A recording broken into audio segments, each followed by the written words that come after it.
Hey guys, Jane here, and today I am reviewing The Artist Journey by Stephen Pressfield. And this book was kind of a confusing read for me. So, if I'm going to give you a basic summary of it, I would say it is Stephen Pressfield's opinion on why people become artists, and his opinion is basically wrapped up, it's a divine calling. Um, I didn't dislike the book, but I didn't like it. It's a low 3 to a high 2 for me.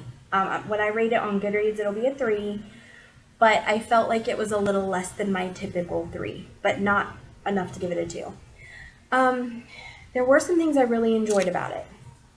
The main thing is that he talks about the hero's journey, and then at the end of the hero's journey, the hero brings something home to share with the people, and that's when the artist journey starts.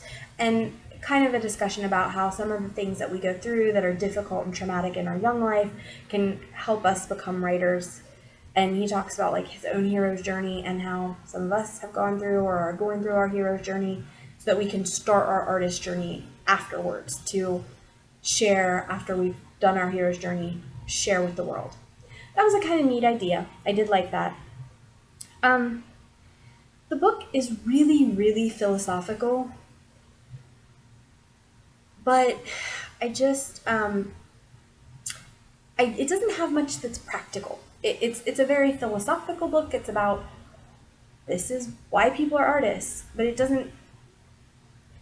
I didn't feel like it gave any practical insights to make you a better artist or much to um, much to help you on your way. There were some useful themes. He talked about maturity, professionalism, mental toughness, and overcoming resistance.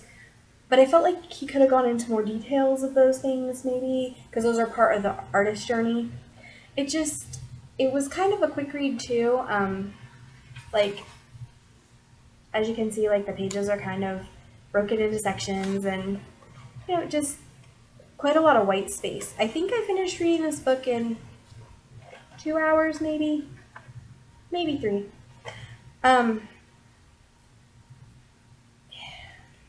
there is some practical advice in it, but it is basic advice, and that advice is put your butt in the chair and work, and create a habit of your writing. And I felt like that was like the only practical thing you could take from this book, where everything else was more philosophical. And let me give you an example of that. He talks about the reason that he feels people become an artist.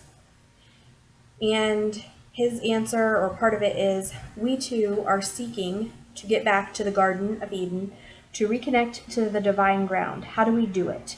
Through our work, or more accurately, through the act by which we pursue our work. And that's from page 140 if you wanted a reference number. So for him, it's a divine calling. Artists are artists because they're called to be artists.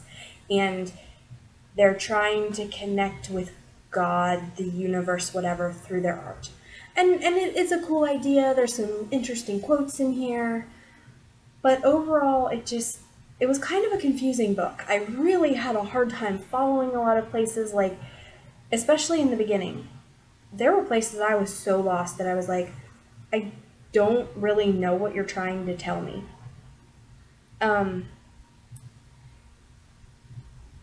The one thing that I did take away from it that I thought was worthwhile, especially maybe for a newer writer, is the nobility of purpose of your artistic endeavors. If you want a book to make you feel good about being an artist and good about creating, this kind of does that. Like, this kind of is basically like, I don't want to say a cheerleading book, but kind of like, yay, you're an artist, you're doing something great for the world. And that's fine. That's a fine, valid thing for the book to do. It didn't really do it for me. And part of that is probably because I'm a little bit further on my writing journey than maybe who this book is intended for. I feel like this book is probably a great book for someone who's needing the push to write their first novel, to pursue their first filmmaking experience, to, to start. I feel like this is a good motivator. This is a get started. If you have several projects, and this book does cover a lot of different art. It's not just for writers, but there's a focus, I think, on writing. But if you've got several projects under you and you're comfortable with your title of creator, writer, filmmaker, musician, whatever creation stuff you do, I feel like this book would help you get there if you weren't there, but if you're there, I'm not sure how useful it is of a read. Like I said, I didn't dislike it. It had some cool points. It had some interesting stuff. I just didn't feel like it benefited me very much, and it was so confusing that in the early parts of the book, that I came close to DNFing it. Like, if it had been a longer book, I probably would have, but as I was going through some of the early stuff, I was like, what is he trying to say? I don't understand. The later half of the book I thought was better, but again, I didn't feel like for myself it resonated. It felt like here's why I think people become artists. And I guess that's cool information, but I didn't see a lot of practicalness to it, if you understand what I'm saying. Like, if you are looking for a book on how to be an artist, or like things you can do to better yourself with your art, or how you can kind of take the steps, I'm not sure that this book is very useful for that. Again, doing it is what is useful. So that there is that advice. Make it a routine and do the work. But this is mostly just, hey, this is why I think people become artists. And here's a little bit about the journey you take as an artist, and artists are amazing and doing their divine callings.